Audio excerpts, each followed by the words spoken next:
It is commonly claimed by fundamentalists that the Bible, or the creation account in Genesis, teaches an original perfect creation, that creation was flawless without any defect at all. And they cite largely Genesis 1:31 to say that the God saw his creation as being very good. However, I have found by looking at the text that this appears not to be the case. And I'm going to go through the text of Genesis and try to make my case that the original creation was not perfect. It was in many ways imperfect in its nature. And I will argue that rather than showing that the original creation is perfect, it is showing that God's original work in the created order as he slowly works to this very day to build a perfect creation which is known as the new heavens and new earth. So to determine if the original creation was perfect in the beginning, we simply need to look to the Genesis account. So if we start with verses 1 through 3, it says, God, in the beginning, God creates the heaven and earth. But then we start to get a picture of the primordial earth at the beginning of creation. Now, there are actually two Hebrew verbs used to describe the creation count in Genesis. The first Hebrew word is bara, and the second one is asa. And so in Genesis 1:31, the Hebrew word used that described there is that God saw all that he had made. The Hebrew word for made there is asa. And what Genesis 1:31 is saying is all that God saw made, not necessarily what God bara created, is being good. And we can confirm this by looking at the Genesis account. In verse 1, God bara creates the heavens and the earth. And in verse 2, we get a look at the primordial earth. The earth is in a state of without form, and it's void, or invisible. Tohu vabohu in the Hebrew. And darkness is upon the face of the deep. And the Spirit of God moves upon the faces of the waters. Hence, God is separate from his creation. Darkness, it's all dark. The earth is in a state of chaos, without form. That Hebrew word there is tohu, and it's used very often within the Bible to describe cities that are in ruin or destruction or in a state of panic. It is not a very positive Hebrew word by any means. Void, bohu, is only used a couple times, but it's used once to describe a city in ruin. But the Greek suggests that it means invisible, which is suggestive of something that is not good at all, but something that is bad. But when we look at verse 3, God says, "Let there be light," and there was light. Now, verse 4 is interesting. God saw that the light, that it was good. So God here declares the light to be good, and then God divides the light from the darkness.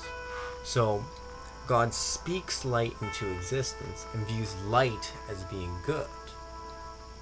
Now, the opposite of light is darkness.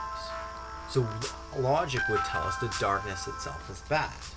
And when we look to Revelation 21, the new heavens and new earth, we see that this is a new heavens and new earth doesn't have any darkness. It is continual day. So if the new heavens and new earth are perfect, the original creation can't be perfect because it possesses darkness. Or at least it's very suggestive. When we go to day 2 of creation, God creates a firmament in the midst of the waters to separate the waters above from the waters below. Well, in Ezekiel 1, the firmament is used to describe as the barrier that exists between us and God. So the Spirit of God is said to be hovering over the waters. And then God puts a barrier to separate himself, his divine space, from the earthly space. Hence the waters above are separated from the waters below. However, in the new heavens and new earth described in Revelation 21, God is said to dwell amongst his people.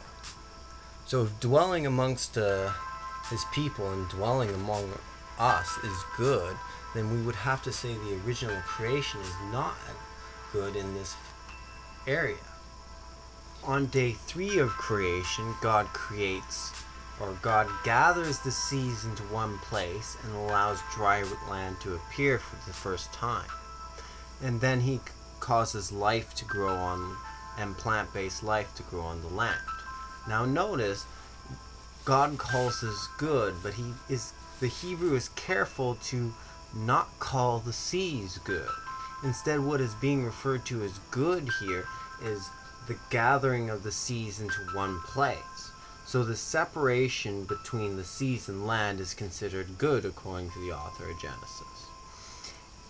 And green life appearing on earth is viewed as being good. Now when we look at the new heavens and new earth in Revelation 20, God's ultimate plan is to eliminate the seas, for there's a new heaven and new earth, and there is no longer any seas. So in the perfect new heavens and new earth, there is no seas. And we're seeing within the original Genesis account, what is being viewed as being good here is not the seas themselves, but the containment of the seas. Same with day 4 of creation. God creates the heavenly bodies, and these bodies rule over the day and over the night.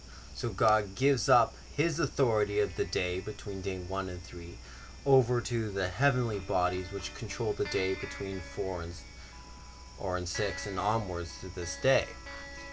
And God views this as good, which is better than the alternative, but it's actually not his ultimate plan. When we look to the new heavens and new earth, there are no need for a sun, moon, and stars.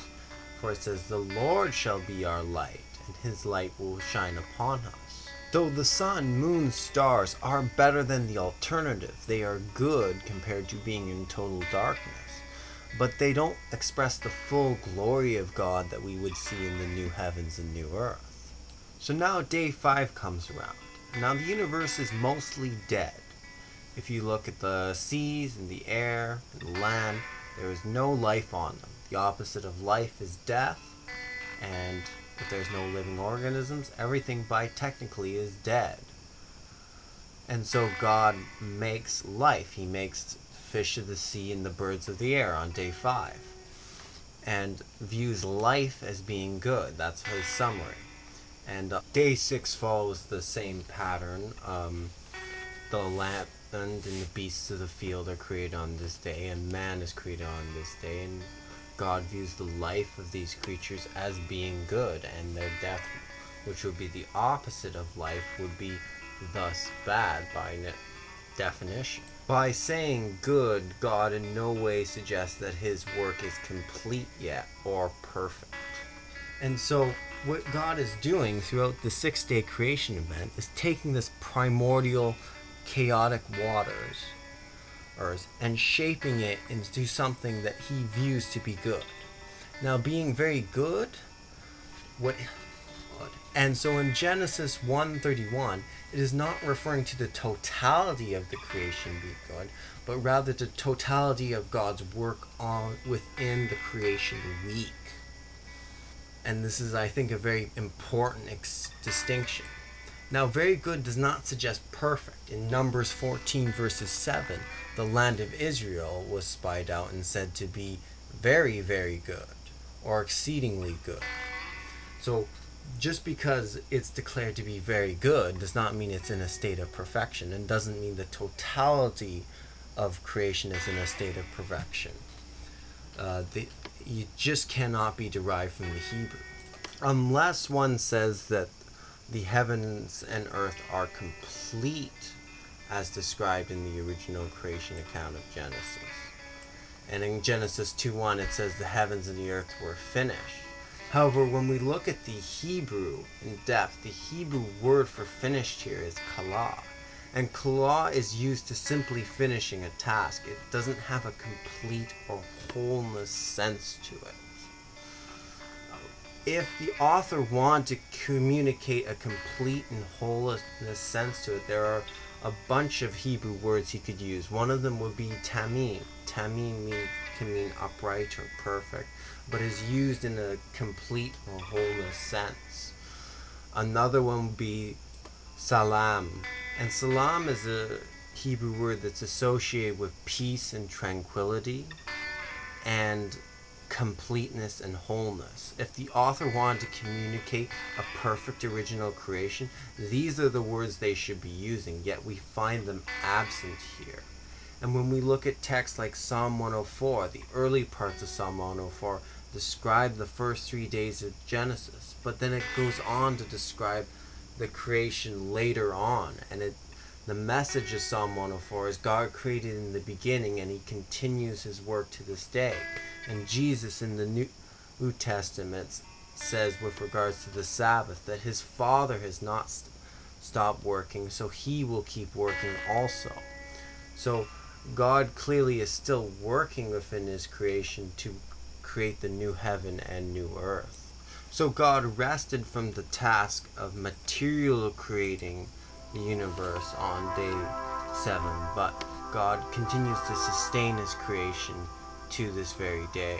Further reasoning why we think the original creation couldn't have been perfect is in Genesis 2, God plants a garden within Eden. Well, Eden is said to be a paradise. In fact, most everyone would agree Eden would be a paradise. And the Hebrew word for Eden is associated with pleasure. So if you have a paradise within this creation, Eden is described as being a local place within the creation. So how can you have a paradise within a paradise? It just doesn't make sense. Also, if the creation is perfect, why doesn't God declare the creation to be holy or sanctified if it's in a state of perfection? Something and there are Hebrew words to describe this, like Kadesh, for example. To consecrate, sanctify, prepare. Weaken, to be hallowed, to be holy. So when we read the Genesis account in context, we don't come to the conclusion of original perfect creation. We come to the conclusion that God's work within the 6-day creation event he viewed as being very good, but would not be in a state of perfection. A skeptic of this view might bring up Acts 3:21 and say that by restoring all or restoring everything, this means that the new heavens and new earth must be exactly the same as the original heavens and earth. However, this has some problems when you want to use a Greek word for all here. All is very context dependent, and the context here is all that he promised long ago through the holy prophets. And so if we go to Matthew 17 verse 11, Jesus says, he answers him and said, Elijah will come and will restore all things. So Jesus says Elijah is going to come and restore all things. But really, by saying all things, he is merely referencing the prophecy in Malachi where the prophet Elijah is said to come again and restore the hearts of the fathers to their children and the children to the fathers. So by restoration, it's extremely limited and restricted. It is a huge stretch to move this into a universal sense.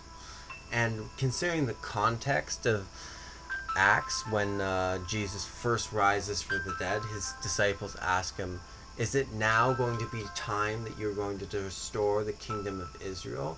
Well, because the Jews at that time, in their messianic prophecies, were expecting the Messiah to restore the kingdom of Israel. And so in context, Acts 3 verse 21 is talking about by restoring all that's spoken by the prophets, merely restoring the kingdom of Israel. And so it cannot be used to say the original creation is going to be a direct mirror of the new heavens and new earth, because the context is all that is spoken of the Messiah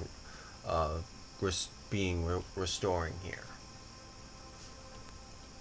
So hopefully I've made a good enough case here that the original creation is actually very different than the new heavens and new earth, and it should not be considered a perfect original creation. This is a false view, and thus cannot be used to argue for certain doctrines that animal death was a result of man's sin. There are, of course, other objections, like objections in the New Testament, and I'm going to make a part 3 dealing with those. So until then, like, comment, subscribe, all that good stuff, and have a good day.